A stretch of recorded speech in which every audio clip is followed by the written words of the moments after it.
Io, ora, trafitto, mutilato, bruciato. Forse ho perso, se l'ho mai avuta, quell'obiettività dell'osservatore non coinvolto. O forse solo il ricordo di un verso che Gandhi recitava nella sua preghiera quotidiana, chiedendo di potersi immaginare la sofferenza degli altri per poter capire il mondo. Ma davvero non riesco ad essere distaccato, come se questa storia non mi riguardasse. Dall'alto della mia finestra vedo un uomo camminare lento e voltarsi continuamente a guardare una giovane donna che gli arranca dietro senza una gamba. Forse è sua figlia. Anch'io ne ho una e solo ora, per la prima volta nella vita, penso che potrebbe saltare su una mina. Il freddo ora screpola la pelle, vedo gruppi di bambini mendicanti che accendono dei falò con sacchetti e pezzi di plastica trovati nei cumuli di spazzatura. Ho un nipote di quell'età e mi immagino lui a respirare quell'aria puzzolente e cancerogena pur di scaldarsi. Dopo giorni di ricerca sono finalmente riuscito a rintracciare l'anziano signore per il quale avevo una lettera di presentazione. L'ex curatore del museo di Kabul. L'ho trovato al bazar di Carte Ariana, dove ora, per campare la famiglia, vende patate. Avrebbe potuto succedere a me. Potrebbe ancora succedere a ognuno di noi, a causa di una guerra. Sono Rosanna, dal libro di Franco Arminio, La cura dello sguardo, edito da Bonpiani. Ecco a voi un brano. Respirare accanto a una ginestra. Una volta Gianni Celati mi disse che il successo è una grande sventura per gli esseri umani. Ci ho pensato spesso. Ora mi sono fatto l'idea che quello che conta non è avere successo, ma lasciare una traccia, lasciarla non in questo mondo, ma nell'universo. La traccia durevole e profonda dipende dall'onestà con cui siamo al mondo. Chi si batte per suscitare clamore è un po' un disonesto che vuole impressionare altri disonesti. L'universo non avrà memoria di lui. Una contadina che zappa, una goccia di sudore che scende nella terra, forma un impasto minerale che ritroveremo nel pane. Una parola quieta, un dolore a bassa voce, ti fa parlare coi gatti, ti dà l'amicizia delle rose.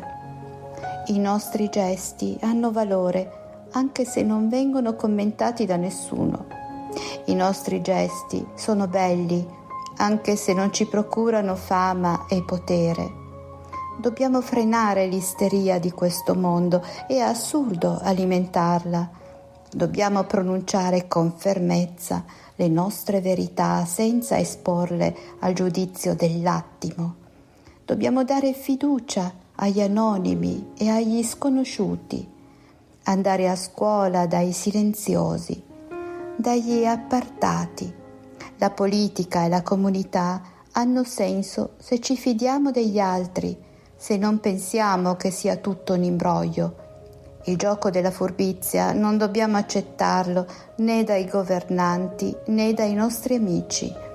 Chi ci invidia senza motivo, chi prova a scoraggiarci, deve essere allontanato dalla nostra vita.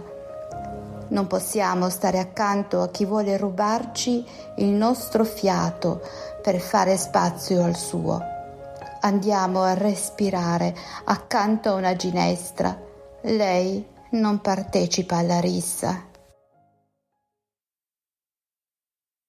Per l'angolo del francese ospitiamo Martine Bousquet che ci parla di Barbara e di Georges Brassens. Buon ascolto. Bonjour, je m'appelle Martine Bousquet, je suis chanteuse, j'habite à Sète, en France donc. Sète, la ville de naissance de Georges Brassens. Donc nous sommes venus avec Hervé Tirefort, pianiste et chanteur, en Valpellice pour deux concerts. Un concert sur la chanteuse Barbara, un autre Georges Brassens qui est très bien connu ici puisqu'il a été aussi traduit anche en piemontese par Giovanni Rufino, entre autres. Et Barbara, un petit peu moins connue, mais voilà, ces deux artistes sont les deux artistes auteurs, compositeurs, interprètes majeurs de la chanson française. Donc Brassens qu'on ne présente plus et Barbara qui est la première femme avec Anne Sylvestre à avoir écrit ses propres chansons, textes, musique et à les avoir interprétées.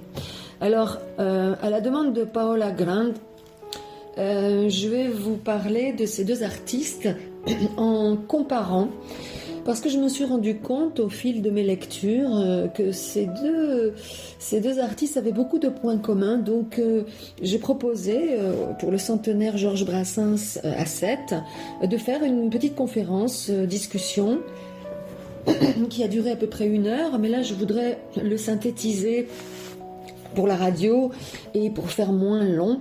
Donc la question c'est Barbara et Brassens, quels pourraient être les points communs entre ces deux artistes? Alors on l'a dit, ils sont déjà tous les deux auteurs, compositeurs, interprètes. Ils sont tous les deux de la même époque, même si Georges Brassens est en avance dans l'âge et dans la carrière. Ils font leur carrière vraiment dans les années 60, 70, un peu avant pour Georges Brassens, dans les années 50. Alors, pour aller très vite, et chaque point mériterait d'être développé, je vais faire un grand premier chapitre qui concerne le personnel. Qu'est-ce qu'ils ont en commun tous les deux dans leur vie privée, personnelle. Et dans un deuxième chapitre, le professionnel, le côté donc dans la chanson, un petit peu comment tous les deux on peut les présenter dans ce qu'ils auraient de commun. Alors, je vais aller assez vite et désolée si je ne développe pas chaque point. Alors, pour ce qui concerne la question de leur personnel, on va dire que tous les deux, ça c'est très important, leur naissance, ça commence par là, la vie et la naissance, ils sont tous les deux issus de l'immigration par leur branche maternelle. Alors, on le sait, hein, Georges Brassens a des origines italiennes, puisque le village natal de sa grand-mère est en Basilicate, c'est Marsico Nuovo. Et j'en profite pour saluer nos amis de Marsico Nuovo qui sont très actifs, qui viennent d'organiser un prix Georges Brassens et qui sont très actifs en cette année du centenaire de la naissance de Georges Brassens. Alors, donc, Georges Brassens a des origines italiennes de par sa maman et Barbara également de par la branche maternelle. Elle a des origines russes, ukrainiennes plus précisément. Et c'est très important parce que tous les deux vont avoir une culture orale de la chanson par cette branche maternelle. C'est parce que la maman de Brassens chante des chansons italienne qu'il va avoir son éducation musicale qui va passer par l'oralité, par la transmission familiale, et Barbara aussi de par sa grand-mère et sa maman. Voilà. Alors, autre point commun, ils sont tous les deux issus d'un milieu modeste. Ce ne sont pas des fils d'eux, comme on a souvent dans les milieux artistiques. Voilà, ils n'ont pas de famille qui travaille dans la chanson ou dans le cinéma ou dans l'artistique en général. Ils sont d'un milieu assez modeste. Autre point commun, troisième point commun, ils ont un rapport à l'école, tous les deux assez, on va dire qu'ils ne sont pas scolaires, assez rebelles à l'institution scolaire, et tous les deux ne feront pas d'études longues. Là aussi, on pourrait raconter beaucoup de choses, et notamment dans les anecdotes. Voilà, ils n'ont pas envie d'aller à l'école. Et s'ils vont à l'école, ils font un peu autre chose. Ils sont un peu, ce qu'on dirait aujourd'hui, non pas des mauvais élèves, mais des élèves un peu dissipés parce qu'ils ne sont pas intéressés par la structure. Par contre, on peut faire une petite parenthèse pour Georges Brassens, c'est quand même grâce à un professeur de français qu'il va découvrir la poésie et qu'il va décider d'être poète. Donc l'école n'a pas été négative au point de les avoir empêchés d'eux. Non. Alors, autre chose personnelle, pas de mariage. Aucun des deux, ni Barbara ni Brassens, ne fonderont de famille.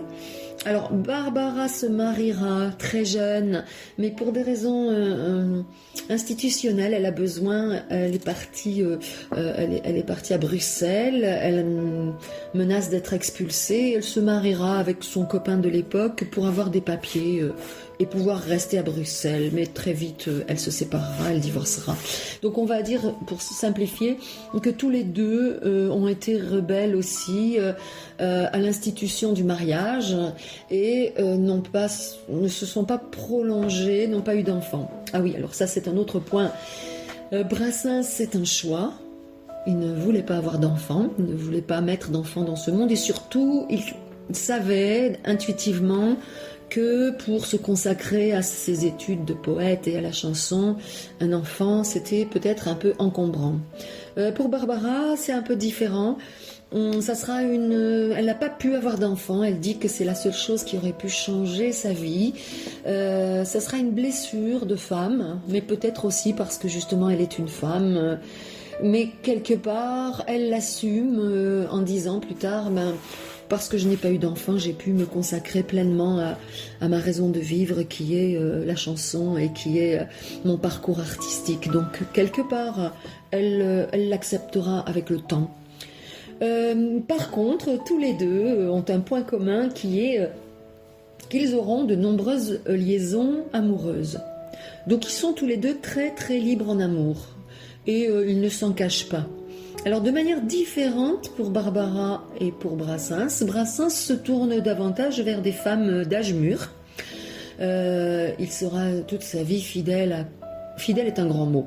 Il sera toute sa vie avec Pupchen, qu'il appelle Pupchen, c'est son surnom, petite poupée. Une femme plus âgée que lui, de 9-10 ans, je ne sais plus. Il aura aussi en parallèle d'autres liaisons, notamment avec Jeanne, la Jeanne qui a quand même 30 ans de plus que lui. Donc voilà, et il le dit très clairement, il a aussi des liaisons avec des femmes mariées, parce que quelque part c'est bien pratique, les femmes mariées qui s'ennuient avec leur mari, et quelque part elles ne demandent pas le mariage, et à l'époque, en effet, c'était contraignant d'avoir des relations avec des femmes ou des jeunes femmes parce qu'il fallait se marier derrière et on risquait d'avoir des enfants et c'était quand même assez dangereux. Donc il s'est plutôt tourné, d'ailleurs il le dit dans sa chanson, ne jetez pas la pierre à la femme adultère, je suis derrière. C'est très intéressant. À Barbara c'est différent. Elle sera plutôt attirée par des jeunes hommes, souvent qui ont 20 ans de moins qu'elle, mais qui sont quand même majeurs.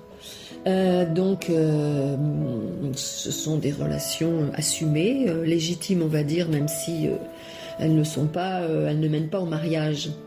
Donc Barbara assume très bien le fait de changer d'amoureux parce qu'elle se dit amoureuse, elle a besoin du sentiment amoureux. Elle a besoin de cette énergie du sentiment amoureux pour être dans la création et pour être en joie. Et ça c'est quelque chose d'important dans la vie de Barbara. Elle sera toujours une amoureuse et elle dit qu'elle quitte les hommes avant que l'amour ne les quitte. Aussi une façon aussi très romantique de voir, de penser l'amour et de le vivre surtout et de l'assumer. Ce qui n'est pas facile dans cette époque, dans les années 60, d'assumer cette chose-là. Donc, une chanson très importante de Barbara, qui est dans l'anthologie de la chanson française, peut-être une des chansons d'amour les plus importantes, elle dit je n'ai pas la vertu des femmes de marin. Si tu ne reviens pas, voilà combien de jours, voilà combien de nuits, voilà combien de temps que tu es reparti. Et si tu ne reviens pas, ma foi, je trouverai consolation ailleurs. Voilà. C'est des paroles fortes à l'époque, on ne se rend pas compte. Hein. Dis quand reviendras-tu, dis au moins le sais-tu. Ça s'appelle cette chanson dont le titre est Dis quand reviendras-tu. Voilà. Alors donc... autre point commun, ils sont tous les deux très généreux, pas du tout attachés à l'argent, aux choses matérielles. Et quand ils vont devenir célèbres et qu'ils vont gagner beaucoup d'argent, ils vont pas s'en occuper du tout. Ils donnent à leurs proches. Ça aussi, on pourrait développer. Alors tous les deux, autre point commun, ils ont un point commun dans leur énergie. Tous les deux ont une joie de vivre, ils sont assez drôles.